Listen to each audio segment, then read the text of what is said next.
boa noite os que estão chegando. Vitor, Luana, Jorge, Artemus, querido.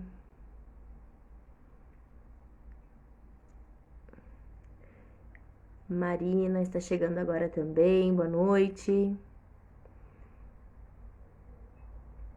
Alessandra. Agora está chegando aqui com a gente o pessoal que vai fazer a Libras.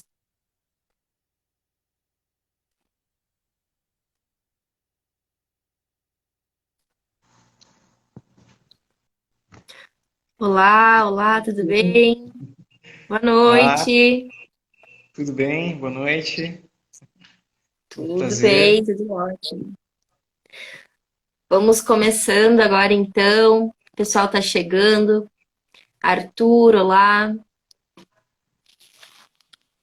Então, pessoal, hoje a gente vai ter um papo com a Carol Teixeira. Ela já está por aqui, logo mais ela entra, para a gente conversar um pouquinho sobre o trabalho dela, sobre a vida e a experiência dela com a dança.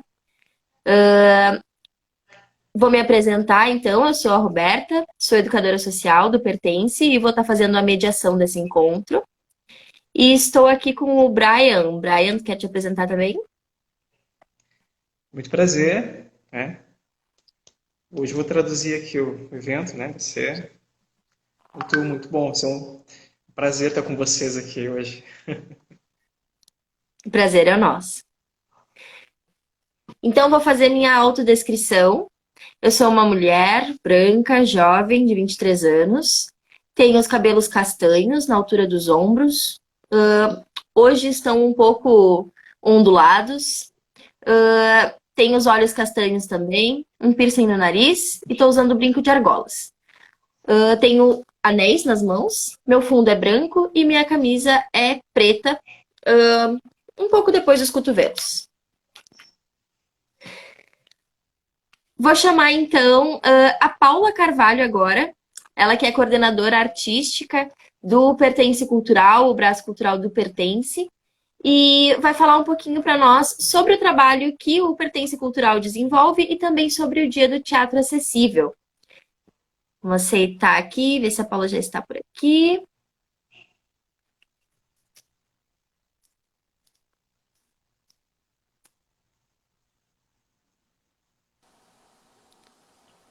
Olá para quem está Olá, entrando, a Nina.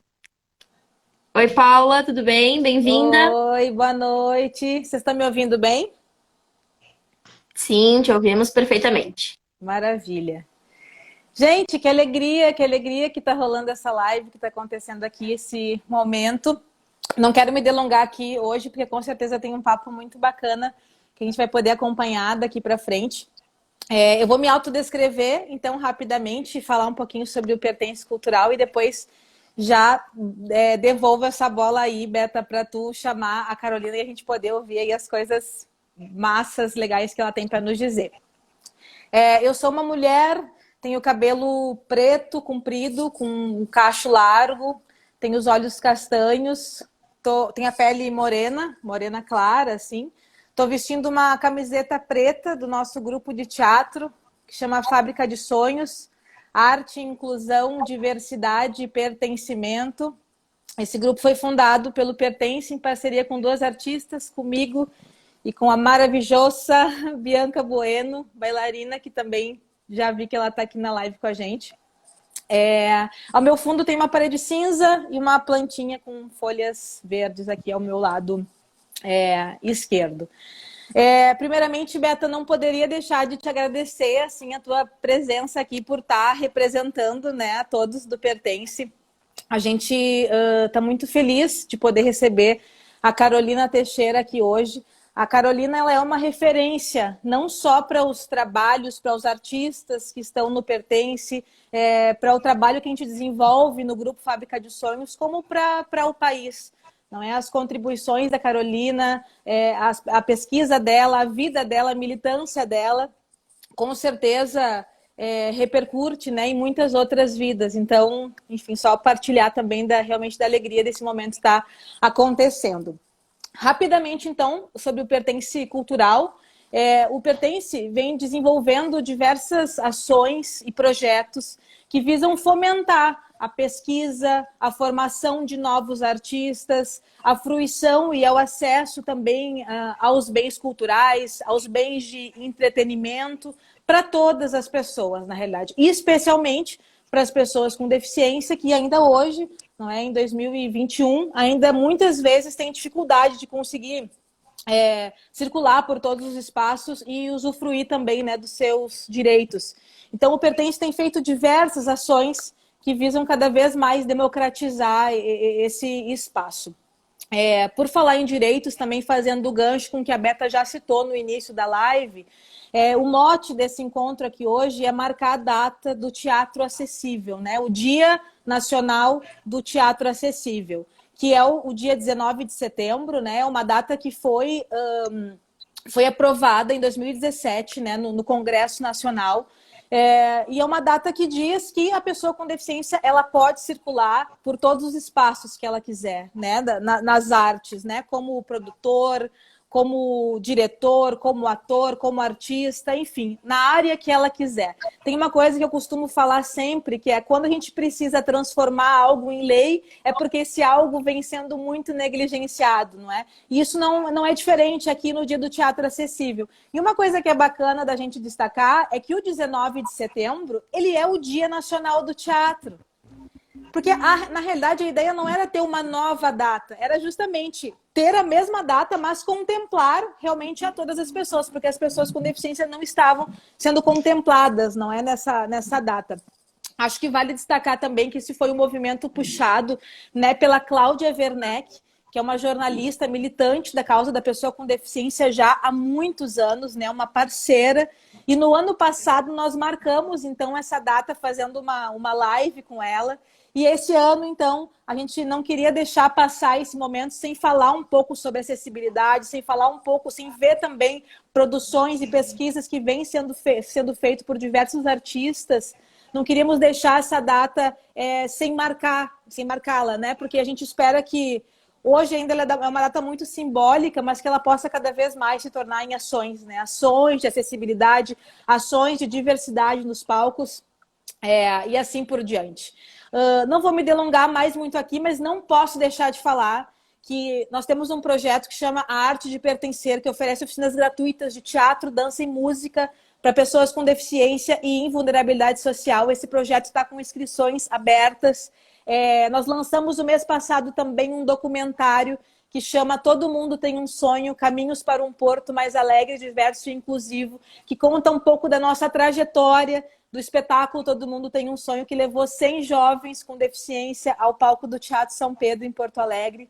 Enfim, acho sem muitas mais delongas, Beta, uma boa live para nós. Chama aí a Carolina Teixeira e estamos aqui ligadinhos acompanhando, tá bom? Um beijo enorme. Obrigada. Não estou te ouvindo. Será que sou só eu? Opa, perdão, tinha colocado sim. no mudo aqui, esqueci. Beijo, gente. Tchau. Muito obrigada, Paulinha, pela apresentação. Eu que agradeço. Então, agora a gente vai chamar a Carol, a Carolina Teixeira, que é artista e pesquisadora, doutora em artes cênicas pela Universidade Federal da Bahia, atuou junto à Roda Viva Companhia de Dança entre 1996 e 2007. É preparadora cênico-corporal e consultora em estudos da deficiência e consultora em acessibilidade estética, atuando em diversas instituições públicas e privadas no Brasil. É autora do livro Deficiência em Cena, lançado em 2011 pela editora Ideia. Então, vou chamar aqui a nossa querida Carol. Estou aceitando aqui, já vai entrar.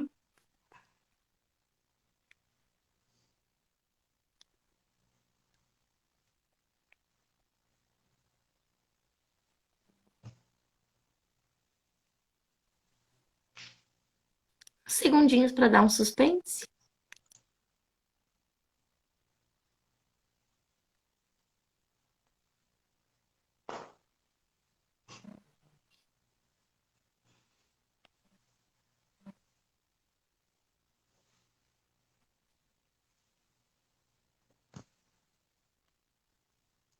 Vocês me veem bem? Sim, tivemos bem, sim. Tá bom. A Carol não está aparecendo, deixa eu ver aqui.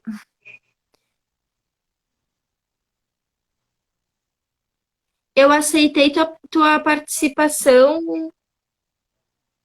Eu vou tentar solicitar, Carol.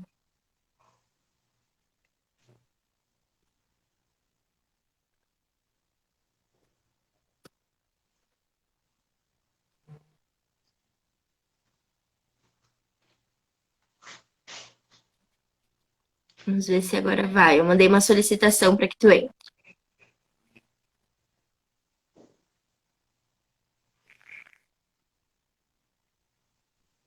Olá, vocês estão me Agora ouvindo? sim. Ah, Oi, Carol, tudo bem?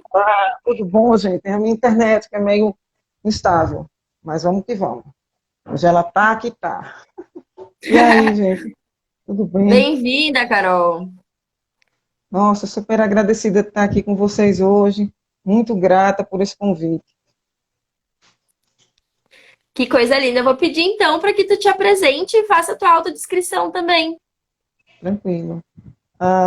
Bom, meu nome é Carolina Teixeira. Eu sou uma mulher de pele clara. Tenho os cabelos cacheados curtinhos, castanhos. Uso óculos. Neste momento estou usando óculos.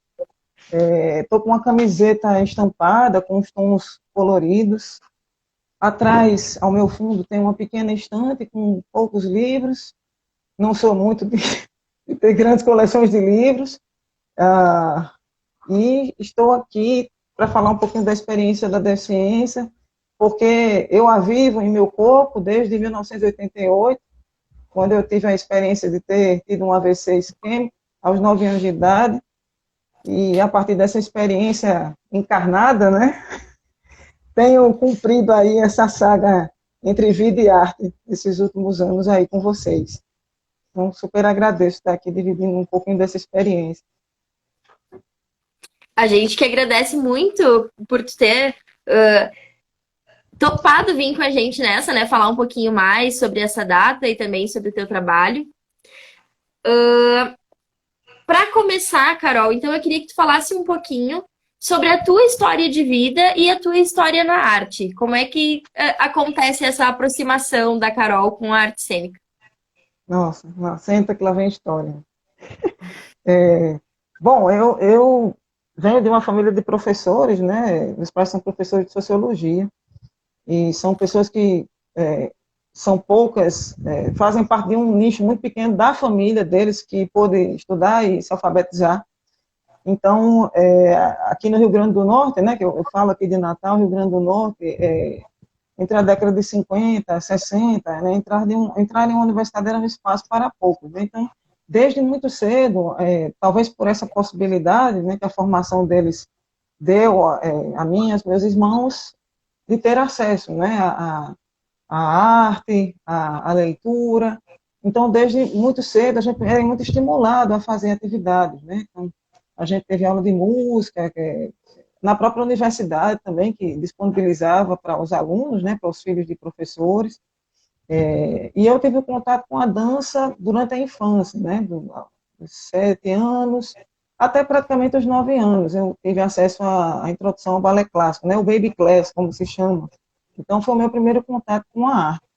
E dentre todos os processos que eu passei, né, de reabilitação, de terapia, essa presença e esse contato com várias técnicas fizeram parte da minha vida durante muitos anos, né? Não somente técnicas de reabilitação tradicionais, mas técnicas que também eram alternativas.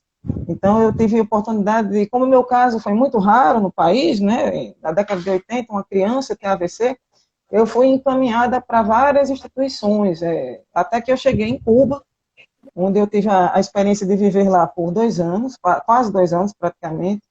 E a medicina cubana me deu a possibilidade de conhecer, né, de ser também amparada por outros métodos de reabilitação. Não fui curada, como Amy Winehouse, eu tive essa experiência de entender a cura como algo que já não funcionava mais para a minha vida, então já não tinha mais paciência de estar nos processos de reabilitação física. E aí fui encaminhada para uma companhia que, nos anos 90, desenvolvia uma atividade que misturava dança e estudos sobre como a dança influenciava no corpo de pessoas com lesão medular. Então, era o trabalho da Roda Viva, que era realizado aqui no Departamento de Artes da UFRN. E entrei na Roda Viva em junho de 96, e nessa companhia eu me desdobrei entre várias atividades, né, como bailarina, como coreógrafa, professor, tá? E também, do final de 2004 até Artemos, 2007, você está me escutando? Oi? Artemos, acho que a gente tá com um pouquinho de interferência do teu microfone. Se tu puder colocar no mudo. Desculpa, gente, eu falei aqui, não.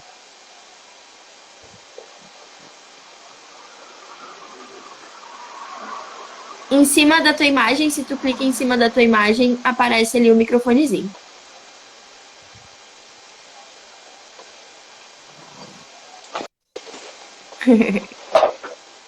Voltando.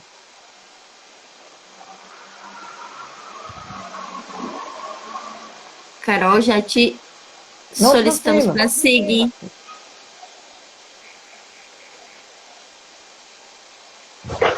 Não consigo executar nenhuma ação aqui, que estranho. Quando tu aperta em cima do teu microfone, da tua imagem, não aparece um microfonezinho? Não, ele aparece só o de rotação de tela e umas estrelinhas, assim.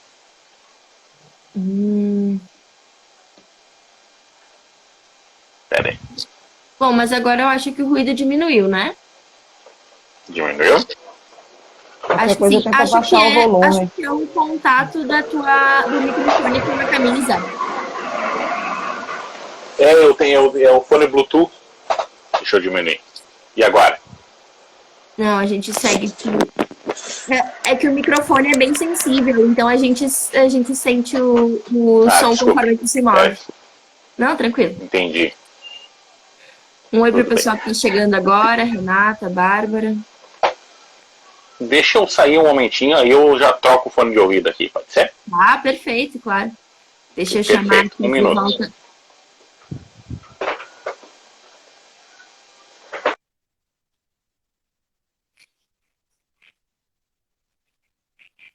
Bom, foi uma leve pausa para que a gente volte então com o intérprete.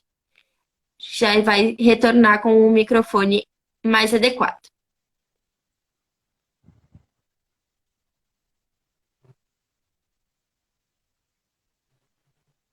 Ah, o Brian já está entrando aqui.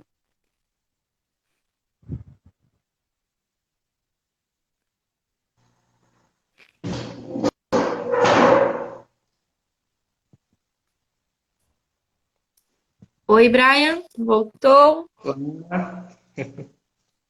Enquanto o colega lá ele está ajeitando ali, né? Aí eu posso ajudar. Perfeito, muito obrigada. Obrigada, Brian.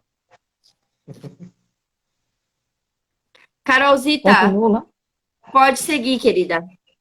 Tá, não, só para concluir, essa etapa com a Roda Viva foi até 2007, onde eu precisei sair para fazer os estudos do mestrado, né, em Salvador. Então, paralelamente a isso, mesmo na companhia, eu já começava a trabalhar sempre de forma autônoma, né, mesmo fazendo parte de um grupo, mas trabalhando paralelamente como coreógrafa e na área da performance, que tem sido uma área que eu costumo dizer que é a minha área hoje de atuação, né? Não que eu tenha me afastado totalmente da dança, mas é o espaço onde eu tenho atuado mais fortemente é no campo da performance. Então, basicamente, a minha vida e o meu processo artístico, ele se entrecruza muito com questões relacionadas ao campo da reabilitação, né, da arte e também da pesquisa e do estudo sobre essa área de conhecimento que é a deficiência hoje, né? Basicamente é isso, assim, pra gente resumir. É muita história para resumir numa live, né? Mas, Carol, eu vou tomar liberdade agora de citar um trechinho do Deficiência em Cena para a gente discutir, pode ser? Tranquilo. Pode sim, vamos lá. Então, nas palavras de Carol, né? O corpo deficiente só se reconhece nos espaços oportunizados por grupos que adotam o termo inclusivo, e tão pouco se percebem nos espaços midiático-culturais, a não ser quando se trata da veiculação panfletária.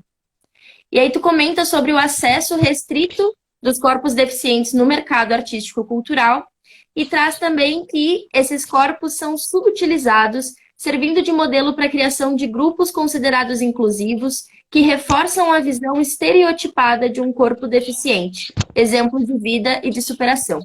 E eu queria que tu falasse um pouquinho mais sobre isso para nós. Bom, vamos voltar um pouquinho para trás, para ir um pouquinho para frente, né?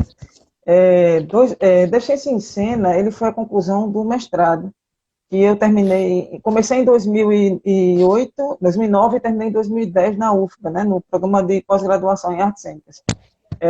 Eu gosto muito de contextualizar para que as pessoas entendam como foi um pouco do processo para chegar até o livro.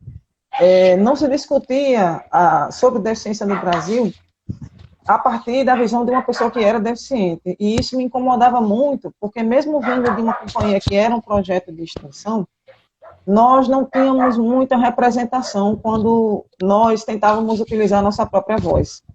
E eu gosto muito de falar disso quando diz respeito à deficiência, porque parece que de todas as outras representações minoritárias, nós somos a única ainda que não se organizou politicamente.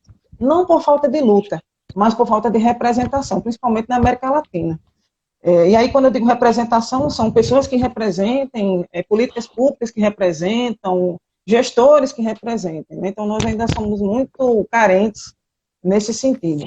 E em 2011, eu consegui publicar a dissertação com esse título, porque o objetivo era lançar uma luz mesmo. Tanto é que quem tem o livro vê que a discussão política já começa pela arte da própria capa, né? É um cadeirante tentando entrar, e meio que entrando, né? Ele não entra totalmente, num foco de luz, num pino de luz, um elipso, né? Num refletor elipso. E isso me angustiava muito, né? Porque nós não tínhamos participação política no mercado cênico, e na década de 90 foi uma década onde houve um boom muito grande de tentativas, né, de criação de grupos por boa parte do país que tentavam um pouco penetrar nesse espaço que não se tinha acesso. E a Roda Viva se consolidou artisticamente, mas a partir também de uma tentativa de entrar no mesmo modo de produção das outras companhias, né, porque a gente tinha, ao mesmo tempo, bailarinos com deficiência que tentavam entrar no mercado cênico, ao mesmo tempo que, do outro lado, as grandes companhias eram companhias que superativavam um pouco, né? Então, era a época de Débora Coker, era a época do Grupo Quasa, era a época do Grupo Corpo, de dança, então nós tínhamos praticamente seres biônicos em cena, né? E isso é muito louco, porque ao mesmo tempo que existia essa hipervalorização do corpo, a gente tinha pessoas que tinham outras experiências corporais que estavam querendo entrar também, mas ainda se fazia uma dança na tentativa de equiparar mobilidades, de equiparar experiências corporais distintas, enfim. E a isso se deu o nome de inclusão, que alguns autores, e eu até entendo, né, porque eu sempre falei do processo de inclusão, do que eu entendo como inclusão, não porque eu estou pensando na deficiência, mas porque eu estou pensando o que é inclusão no Brasil e o que é inclusão na América Latina. E isso só se refletiu no mercado artístico quando os corpos com deficiência tentaram entrar. Então, eu sempre tive uma ideia de que a inclusão no Brasil e na América Latina, ela se faz sempre sobre uma lógica de dar oportunidade ao outro, né? Então, você já pensa a inclusão a partir da ideia de que o outro está excluído, né? Então, você já pensa inclusão, você já pensa a inclusão esquecendo-se de que primeiro há uma situação de exclusão, que primeiro precisa ser resolvida.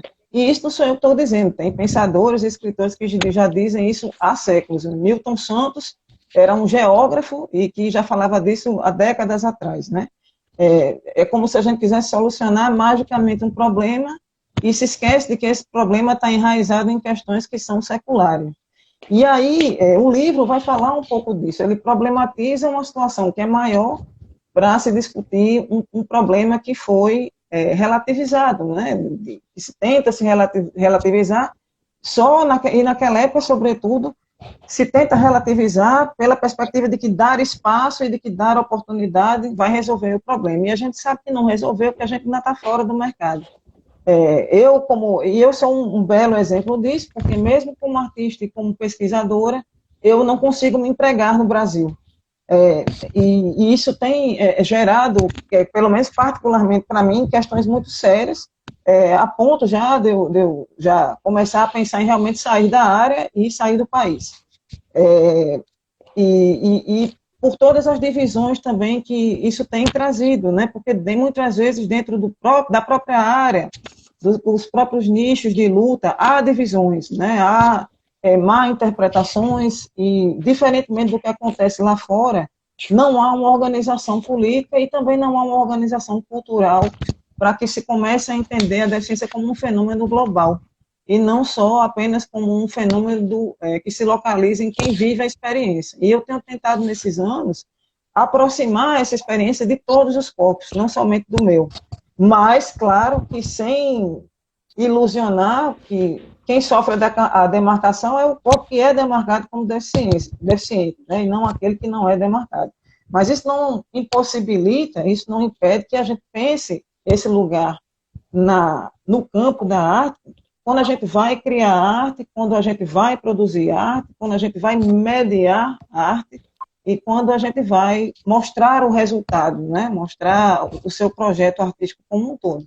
Então, é nessa situação que eu tenho me encontrado e que eu acho que a deficiência se encontra nesses últimos 35 anos, né? Com essa sensação dupla de estar incluído até o momento que alguém me diz que não, você não está incluído, você está excluído. Então, é uma situação um pouco angustiante nesse sentido, né? Ora você pensa que está incluído, está aceito, mas quando você vai ver, você realmente não está, porque você não tem o seu direito exercido ali naquele momento como qualquer outra pessoa, né? Que tem o direito à cidadania, o direito à existência como um todo.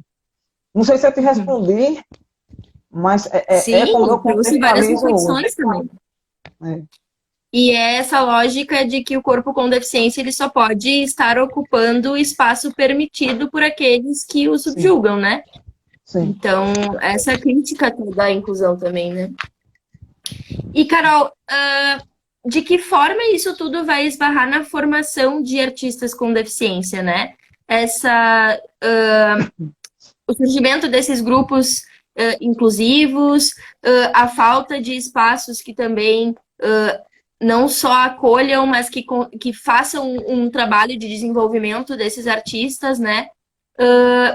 Quais são as principais barreiras, assim, que tu percebe na formação de artistas com deficiência?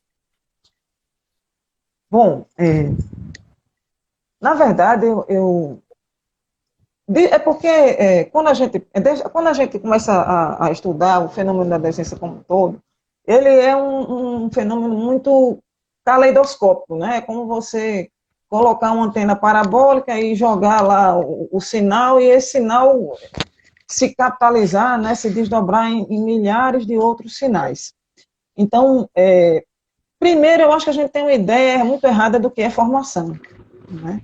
Eu não sei se isso é uma coisa que vem, talvez, dessa cultura que a ditadura deixou no Brasil, de entender que formação é só o aspecto técnico, é só tecnicizar o sujeito, é só atribuir funções, e toda uma cultura muito maior que existe por trás disso, e que a dança, particularmente, como eu transito em várias linguagens artísticas,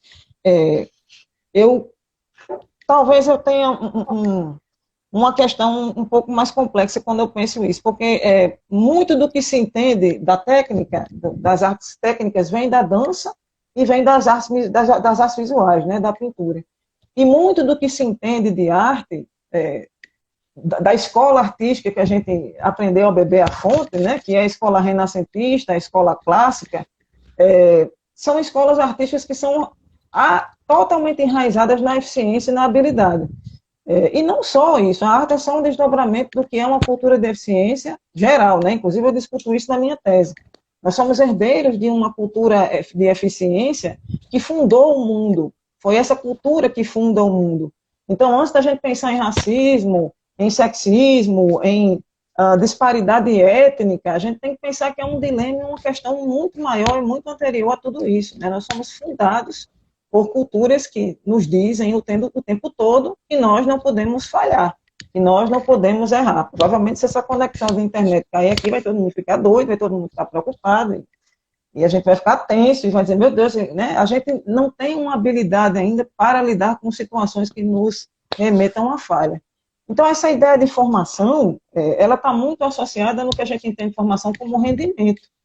E muito se fez no Brasil, tanto companhias inclusivas, como companhias que também não se rotularam como inclusivas, mas que estavam embebidas na mesma lógica, né?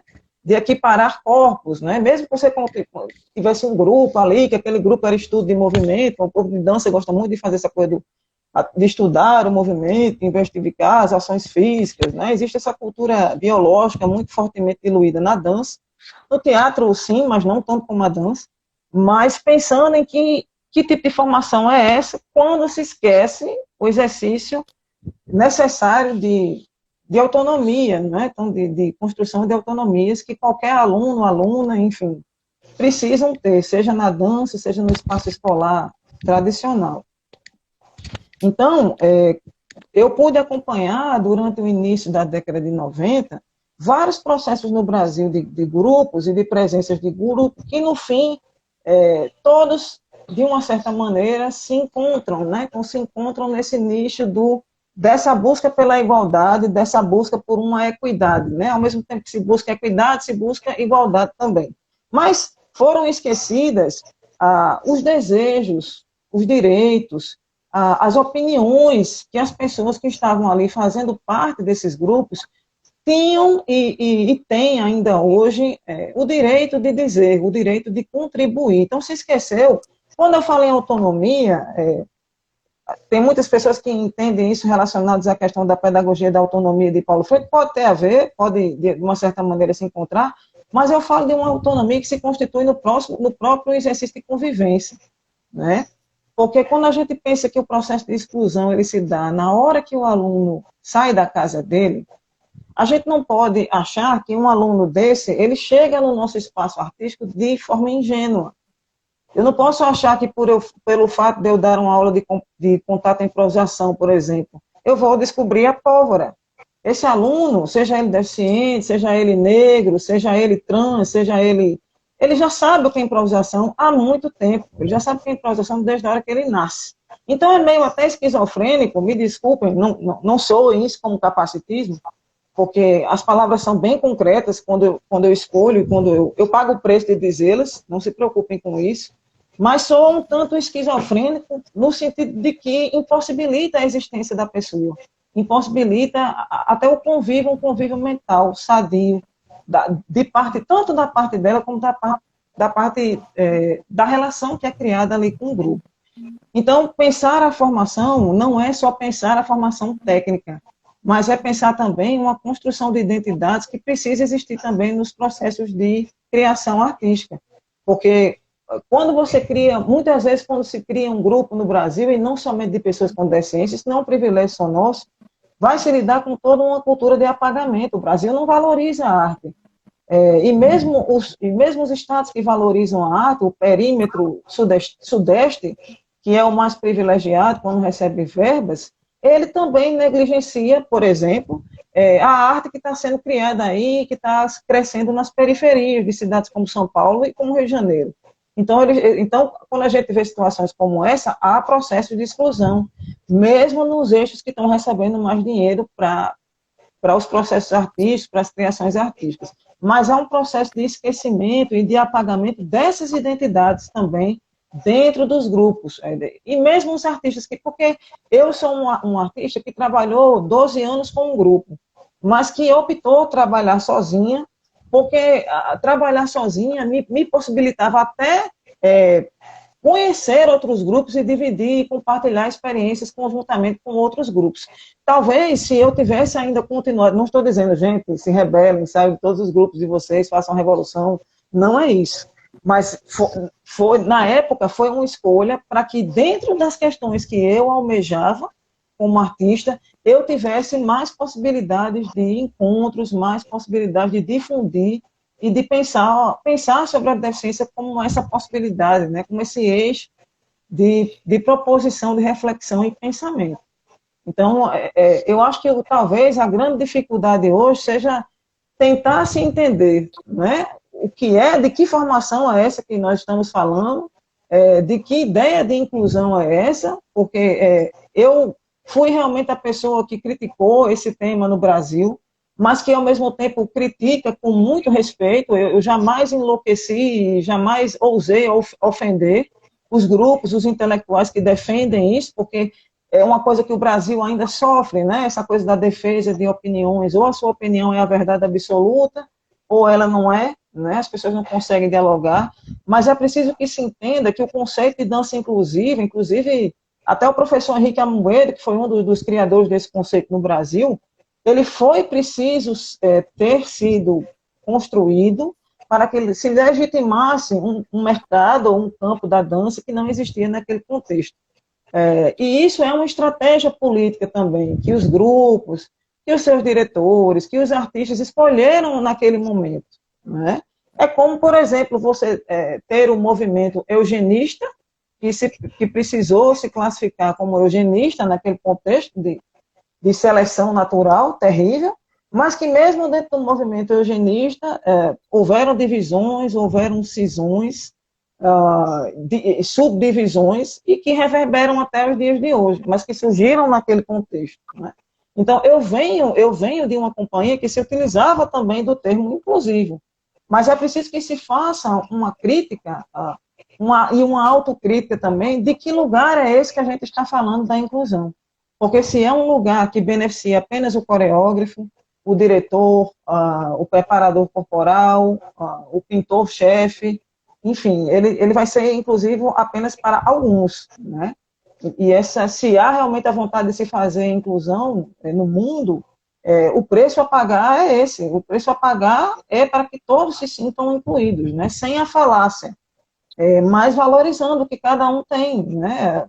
Porque a partir do momento que você tem um bailarino que sai de casa, que vai pegar um ônibus sem acesso, que vai sair de uma rua cheia de lama, que vai passar por discriminações, que vai ter gente olhando para ele de cara feia. Esse bailarino, ele vai encontrar na dança, na arte, não só uma prática corporal, não. Ele vai encontrar um espaço de existência. E assim, às vezes, Roberta, eu percebo que existe eu entendo, assim, eu passei por isso também, e ainda passo como intelectual. Quantas palestras aí eu já dei nesse país, e isso tem me cansado também, não porque eu queira mudar as pessoas, mas é porque isso cansa enquanto exercício físico mesmo. Mas você, por exemplo, chegar numa palestra e alguém te dizer, ai, mas que lindo que você falou, nossa, que lindo a tua força, né, a tua história, isso é muito lindo, isso é uma força para nós, isso é uma inspiração, assim, gente, eu só estou trabalhando, isso é só trabalho, né? Isso é só trabalho, assim, o que eu faço, tem trilhões de pessoas fazendo aí, e eu nem tem a questão do ativismo, né, assim, que se fala muito, assim, eu nem me coloco nessa posição ativista, porque eu não acho que o que eu faço é ativismo, assim, o processo de construção ativista, ele é muito mais, ele exige uma demanda muito maior, que nós não temos aqui no Brasil, e uma estrutura também para que ele aconteça, que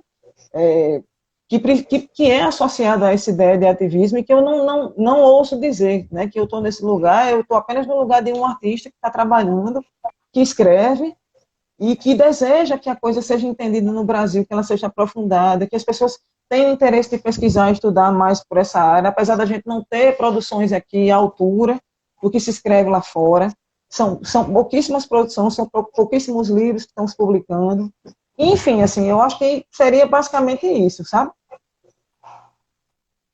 Desculpa, porque eu vou jogando para outras coisas, mas é porque é sempre assim, falar de deficiência é isso. Você está sempre associando com outras coisas, não tem como fugir disso. Sim, com certeza. Nossa, tô anotando muitas coisas com muitas páginas aqui já, porque realmente são muitas reflexões, né? São muitas coisas que tu levanta para além das perguntas, assim, que a gente te coloca.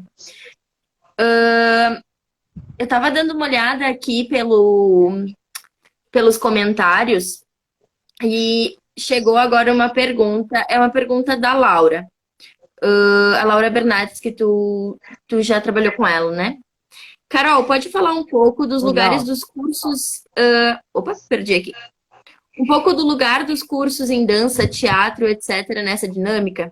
Sei que o Roda Viva surgiu como um projeto de extensão. Como tu vê o papel desses espaços acadêmicos hoje em dia?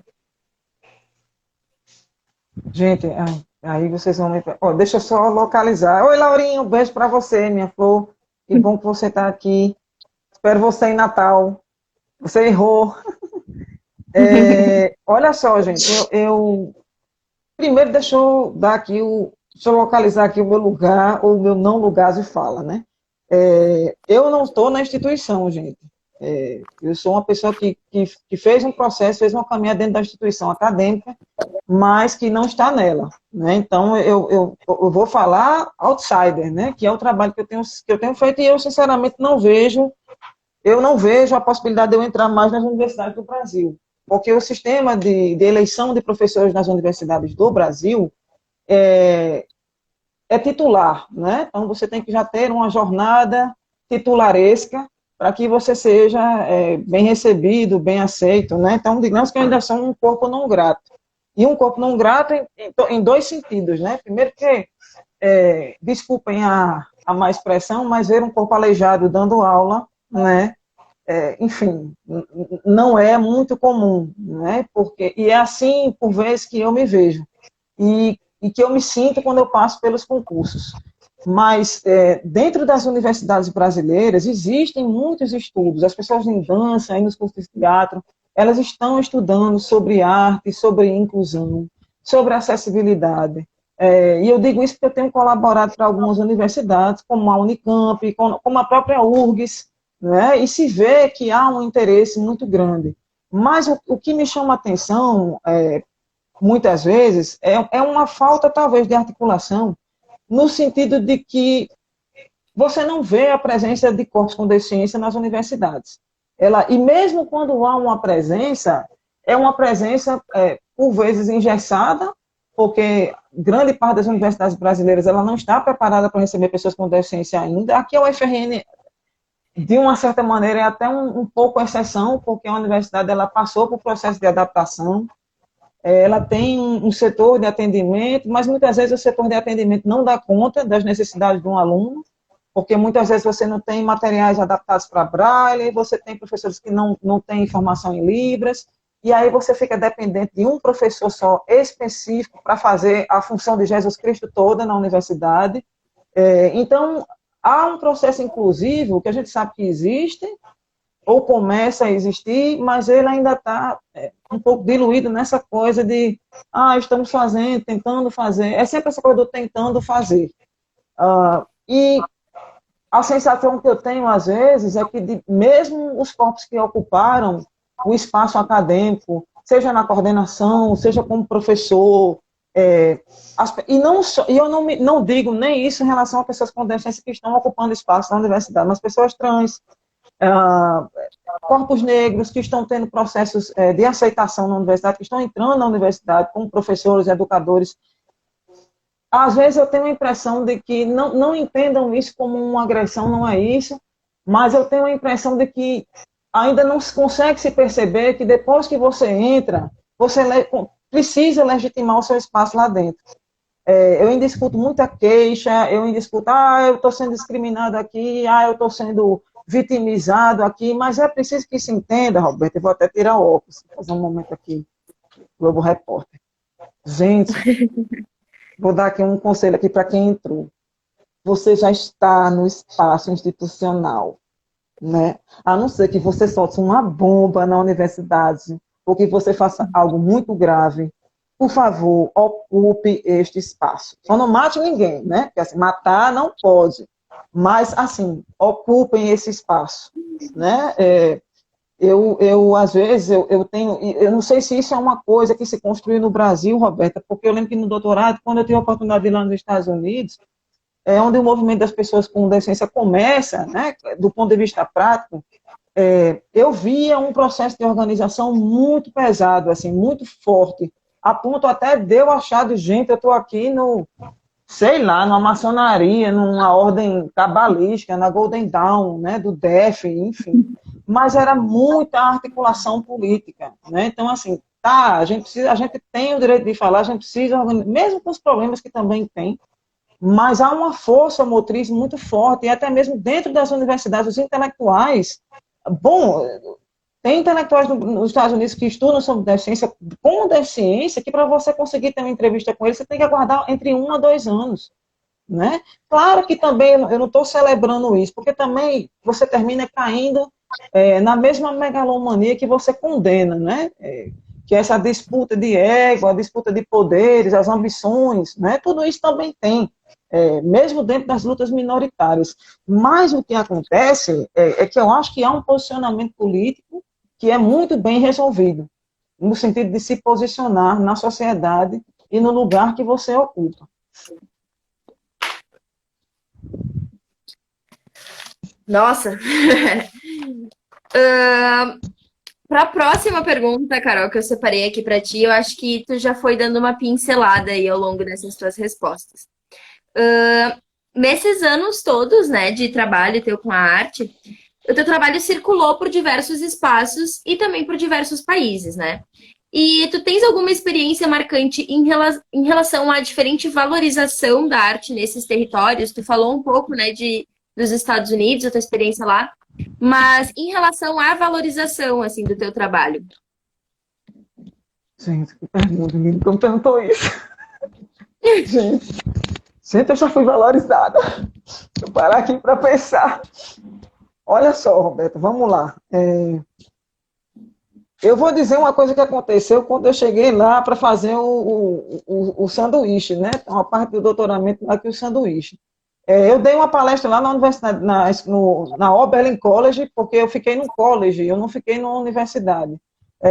E porque a professora que me orientou, ela trabalhava lá, e por isso eu optei trabalhar no college.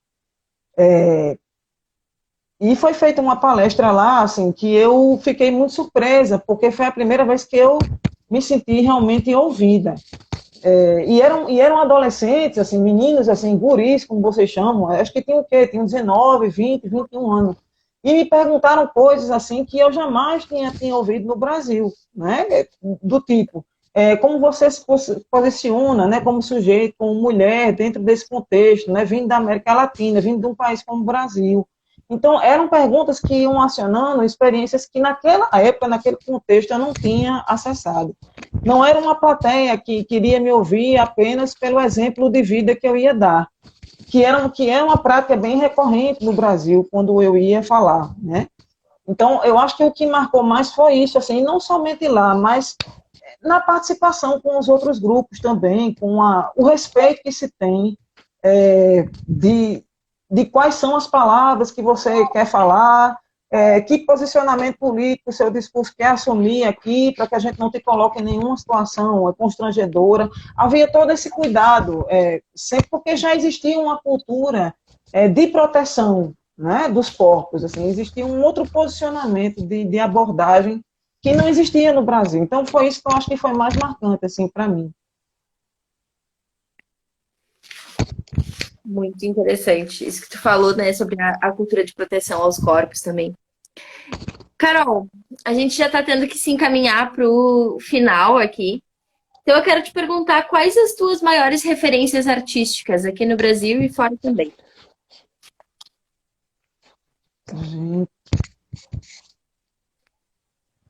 Referências artísticas aqui, eu tenho várias. Nossa, eu tenho várias. Agora, para eleger alguém... Ah, meu Deus, não sei. Agora... Porque essa coisa de eleger referências, eu já tive algumas decepções com isso, né? Eu fui para os Estados Unidos estudar duas referências que eu tinha e que quando eu vi de perto, hello, Brasil, let's go. Eu acho que o que é importante aqui no Brasil e que se tem e que se diferencia, talvez, de outros lugares do mundo, é que há, dentro do movimento das pessoas com deficiência, parece que uma forma de atravessar o impossível, né? Parece que... E eu acho que não é nem em relação só a quem é deficiente. Assim, fazer arte no Brasil, você precisa se colocar além do impossível, né? Porque você está todo dia se desdobrando nesse lugar do impossível. Eu tinha uma referência muito forte nos Estados Unidos, que era o trabalho de Lisa Bufano, que já foi uma artista que eu fui conhecer já bem depois. Ela está no livro, eu falo dela no livro. Era uma artista amputada das duas pernas e parcialmente dos dedos, das duas mãos, e que trabalhava com uma espécie de sabotamento, né, do que a gente podia achar que era o local de fala dela. Né? Ela era o processo de criar, de trabalhar com próteses, ela trabalhava com próteses, e que próteses podiam ser das coisas mais comuns, ou das coisas, enfim, construídas, né? Próteses que ela queria construir. Então, eu acho que Lisa marcou muito, assim, por sair do lugar comum. Né? Ela não estava ali brigando ou querendo legitimar, nada, ela estava querendo simplesmente produzir arte, ser artista. Né? Então, acho que o trabalho de Lisa, assim, me marcou. Aqui no Brasil, eu não sei, eu, eu acho que o trabalho da Roda Viva, com todas as dificuldades que teve, mas me marcou muito pelo posicionamento que os bailarinos tinham. Né? Eles eram pessoas que tinham formações muito precárias, eram pessoas que vinham de uma realidade econômica muito difícil e que se faziam presente nesse discurso de enfrentar o preconceito, sabe? Assim, não tinha essa coisa de, o cara tá com peninha de mim, não, ele vai se lascar, assim, enfim. Não tinha muito essa coisa, não existia a história do capacitismo na época, né? Então, eles se posicionavam mesmo e diziam, eu quero que você me respeite, cara, né? Eu sou uma pessoa, eu tenho o direito a estar aqui. Então, já existia uma consciência política muito forte no Roda Viva. Talvez não existissem outras consciências, mas essa do posicionamento de quem sou eu, qual é o meu papel aqui, a gente tinha, assim, sabe? Eu acho que quem entrou ali já veio com isso, assim. Eu acho que isso marcou muito a minha vida, assim. E até a forma também de eu me ver, de eu me enxergar. Uhum. Carol, fiz várias perguntas aqui, no fim não vai dar tempo de fazer todas, então queria te dar um tempo agora para que tu fale também um pouco sobre o livro, né, que vai ser relançado. Não sei se tu quer falar isso pro pessoal. O Deficiência em Cena, ele vai ser lançado agora no final de novembro, é uma segunda edição, revista atualizada, e meio que vai compilar, né, tudo que foi escrito até aqui, de dissertação, de tese. Vai ser uma tentativa de aprofundar mais, né, e documentar o que não foi documentado na tese, trazer algumas outras contribuições de outros artistas americanos também. E é isso, a gente vai fazer uma campanha de financiamento, vai começar agora no final desse mês, porque não temos grana, né? Enfim, eu sou um artista que sobrevive desses trabalhos que eu faço no Brasil, então a gente está contando realmente com a contribuição popular, com a divulgação das pessoas, para que o número alcance também o maior número possível de pessoas e de instituições, porque boa parte do livro também vai ser totalmente destinado a instituições no Brasil, né? Universidades, escolas, IFs. A ideia é que se retire boa parte dos exemplares e se faça essa distribuição. Muito bem. E, Carol, que recado que tu quer trazer para o público que está assistindo agora aqui a live? Tem algo que tu acha que ainda precisa ser dito para este público? Gente, quem sou eu? Gente, a única coisa que eu acho que é importante dizer é honrar-se, sabe? Eu acho que honrar-se e pensar na sua história de vida não como um exemplo, né? Como algo a ser vencido, né? Como uma batalha. Todos nós temos grandes batalhas e que nos perseguem, que nos colocam em conflito diariamente. Isso não é um privilégio só das pessoas com deficiência, nunca foi.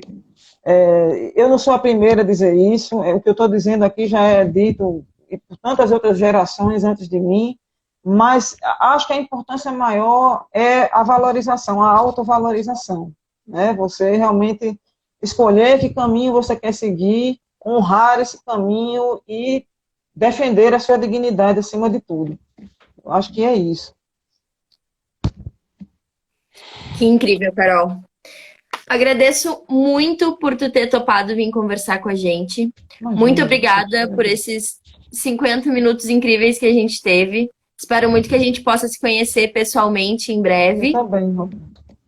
E a gente vai fazer o possível também para estar somando aí com esse teu trabalho, para estar divulgando também o teu relançamento do livro, né? Tô louca para ler. Muito obrigada. E espero que daqui para frente seja sempre melhor, menos dolorido o trabalho enquanto artista, que seja menos difícil, né? Conseguir continuar trabalhando com aquilo que a gente acredita.